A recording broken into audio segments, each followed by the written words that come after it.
Ito na, pagbaliktad ng hatol dito sa impeachment laban kay Sara Duterte. Bagong desisyon nakarating na kay Sara Duterte. Alright, welcome back to my YouTube channel. I'm Andy's Vlog. Nako, ito na naman mga kaibigan, usapin na desisyon, bagong hatol, bagong desisyon para baliktarin na inutos ng Kamara. Itong impeachment ay nakarating na ho. Itong galawan at kung ano ang naging pasya ng korte dito ho sa impeachment. Isang like ko sa video na ito kung nagustuhan nyo po. Sabay-sabay po nating i-like ang video na ito. Sa lahat po ng hindi pa nakasubscribe dito sa aking YouTube channel, please subscribe. Pwede rin po kayo mag-share ng video na ito. Heto mga kaibigan, mainit-init pa dahil mahaba rin ang proseso nitong mga kalukuhan na pinagagawa ni Escudero tungkol dito sa impeachment. Dumating ho dito sa punto na labanan diyan po sa Supreme Court at ilang desisyon na ho ito. Nakailang desisyon na. At ito ang pag-usapan natin, bagong desisyon na naman ng Korte Suprema na pinarating na at nalaman na rin nitong si Sara Duterte at ang kanyang mga abogado. Ito po, mga kaibigan, samahan niyo po akong pakinggan hanggang dulo ang vlog na ito dahil kailangan niyo pong malaman ito. Nako, May nilinaw si VP Sara Duterte kung bakit nadadala sa mga biyahe niya abroad. Pero tinaplas siya ng Malacanang at sinabing hindi trabaho ng Vice Presidente na mangibang bansa at siraan ng Pangulo. Nasa frontline ng balitang yan, Maricel Halili.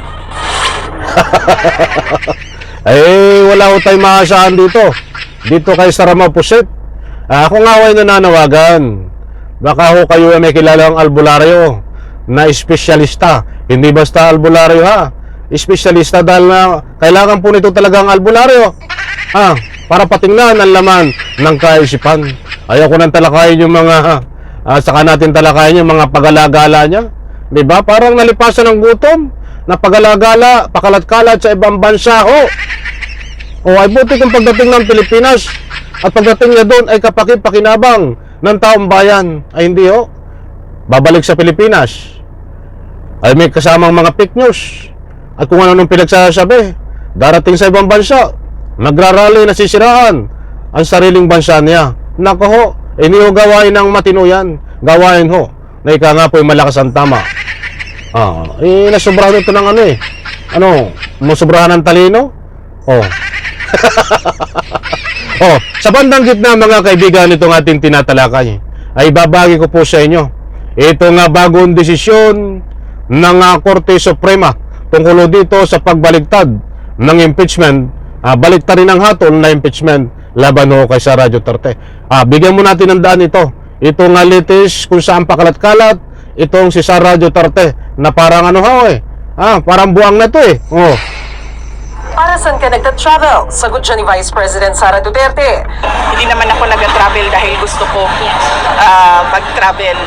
Nagta-travel ako, lumalabas ako ng bansa dahil frustrated na ang Filipino communities abroad sa nangyayari dito sa ating bayan. Pero Nako, wag na natin patapusin yun.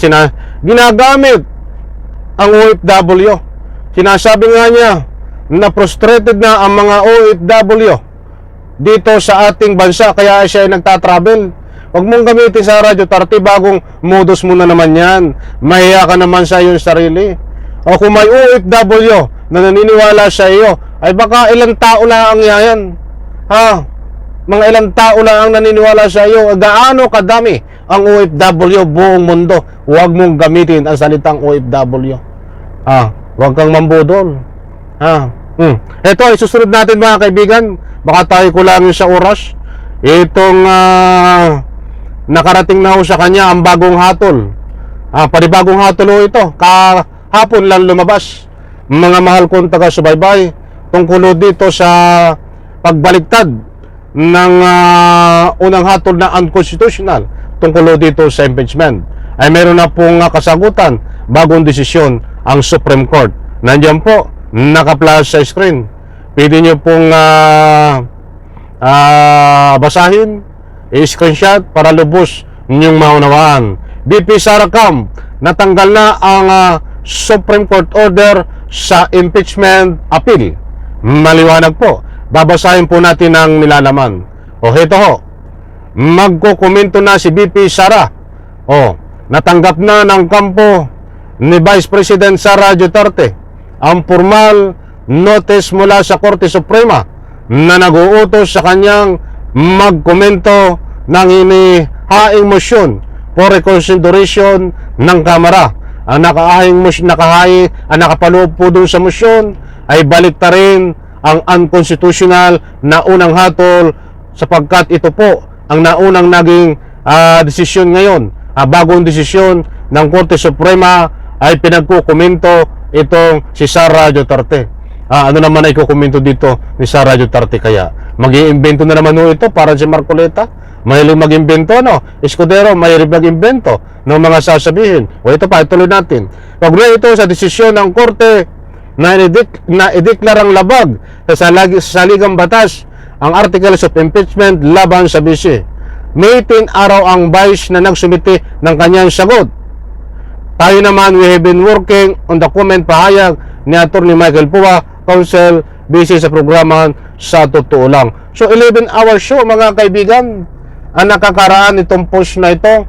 So ang sabi ng Korte Suprema ay pinagkukomento ito nga si Sara Duterte dito sa hinahain ng Kamara na motion na kailangan baliktarin ang unang desisyon na unconstitutional. Maliwanag po. So abangan po natin ito dahil wala pa pong final na hatol ang Korte Suprema na tungkol dito kung ito ba ay babaliktarin ng tuluyan ng Korte Suprema o ano ang magiging final decision dito ng Korte Suprema, mga kaibigan. Tayo ba ay may pag-asa na mapabaliktad ito? Tayo ba ay mayroong pag-asa, taong bayan, na naghahangad na baliktarin ang unang hatol para matuloy ang impeachment? Diyan po sa comment section, inaanyayahan ko po kayong magbigay ng anumang public opinion. Hintayin po natin kung ano ang motion na ihahain nitong si Sara Maupusit dahil pinagkukomento. Tingnan po natin kung ano mga invento na kanyang sasabihin dahil mag-iimbento na naman ito. Muli po, maraming salamat. Pakisupport po ang aking second YouTube channel. Nandiyan po ang link sa comment section. Isang like ko sa video na ito. Maraming salamat. Pagpalain po tayo lahat. Bye-bye. Palakpakan.